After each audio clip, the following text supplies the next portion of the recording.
yang bernama Sayyidul Habib Umar bin Habib dari kota Tarim, Hadramaut, Yaman. Beliau sering datang di Indonesia. Kemarin terakhir di Istiqlal Jakarta, beliau mengisi ceramah, dipanggil mengisi kajian. Beliau menceritakan bahwa di Madinah ada seorang laki-laki yang dia lahir di Madinah sampai wafat di Madinah.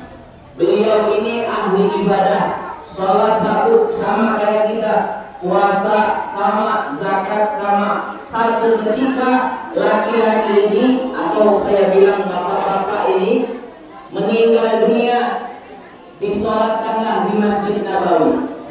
Bagi yang sudah pernah haji umrah pasti tahu kalau sholat di Masjid Nabawi dan Masjidil Haram, setelah sholat 5 waktu pasti ada sholat jenazah. Pasti ada. Nah, orang yang meninggal di situ menurut kita pasti bagus insya Allah kan, disolatkan jutaan orang di Masjid Nabawi. Terus bapak ini disolatkan setelah disolatkan dibawa ke pemakaman Baqi, tidak jauh dari Masjid Nabawi. Ketika jenazahnya dimasukkan ke dalam kuburnya, terjadi hal yang aneh Mayit ini, jenazah ini dihadapkan ke kiblat. Kalau saya contohkan begini ya, ini kepala si mayit, tangan saya ini kepala si mayit, kakinya di sini, dihadapkan ke kiblat. Kalau kita kan jenazah di atas tangga miring kan Pak, miring, badan kita miring menghadap kiblat. Atas kuasanya Allah, jenazah ini tadi kembali, badannya telentang, mukanya ngadep ke atas, dibalikkan lagi sama semua yang hadir itu, dibalikkan lagi ngadep kiblat lagi, berbalik lagi badannya terlentang, sampai berulang kali. Penggali kubur ini mengatakan, udul syekh, udul imam, panggil imam, panggil ulama, panggil kiai. Ada yang nggak beres dengan jenazah ini. Nah, ini ada yang aneh ini, pemakaman Baqi. Lalu Bapak Ibu datanglah imam, salah satu imam Masjid Nabawi datang melihat apa yang terjadi. Jenazah ini Bapak Ibu tidak mau menghadap kiblat. Ditanya, wah, keluarga yang ada di situ menanyakan, Imam, kira-kira apa dosa kiai, apa orang tua kami ini? Saya tidak tahu. Ini sudah menjadi kehendak Allah dan kita nggak bisa memaksakan kehendak Allah. Ini mayit bukan ahli kiblat, matinya tidak dalam keadaan iman. Padahal waktu dibalikkan lagi jenazahnya sampai ditaruh di tangan belakangnya ada kayu, ada batu-batunya, kayunya pun bergeser Pak, nggak lagi ada kiblat. Subhanallah, kata imam dan tutup segera, selesaikan, kuburkan segera, dalam keadaan tidak menghadap kiblat. Bapak ini. Singkat cerita, selesai dikubur, di sana kan nggak ada kayak kita Pak, masih ada talqinnya.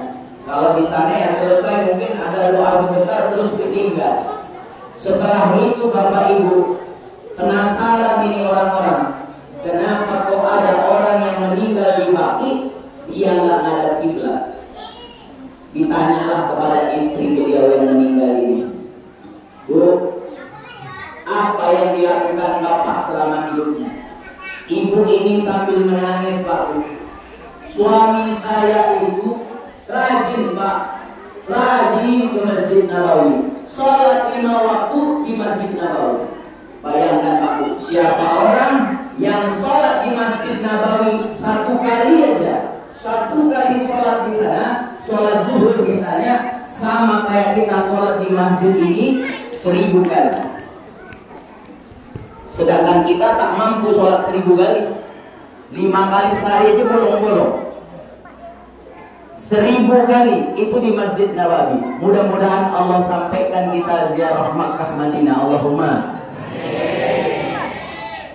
Lalu istri tadi bilang, Pak, Bu, Pak, suami saya rajin sholat ke Masjid Nabawi, rajin puasa sunnah Senin Kamis.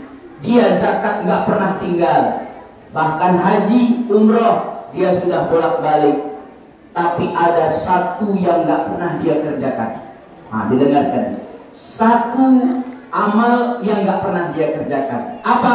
Suami saya seumur hidupnya tidak pernah mau ziarah ke depan makamnya Nabi Muhammad Sallallahu Alaihi Wasallam. Bayangkan, lahir di Madinah, besar di Madinah, ibadah di Masjid Nabawi, sebelahnya itu kan dalamnya makam Nabi Muhammad. Tapi tak pernah mau dia menghadap, dia bilang, suami saya bilang, Nabi Muhammad meninggal, ya udah meninggal, gak ada lagi apa-apanya, gak ada nabinya. Hati-hati. Makanya kita pengajian ini jangan sampai tidak baca sholawat. Nanti kalau saya sebutkan nama Nabi Muhammad atau saya bilang shollu ala Nabi Muhammad, maka Bapak Ibu menjawab Allahumma sholli alaihi atau Allahumma sholli ala Sayyidina Muhammad. Nanti kita ajak bareng-bareng bersolawat ya, diiringi hadroh. Siap ya. Nah, adik-adik kan semua ya, semua ikut salat bareng-bareng. Ya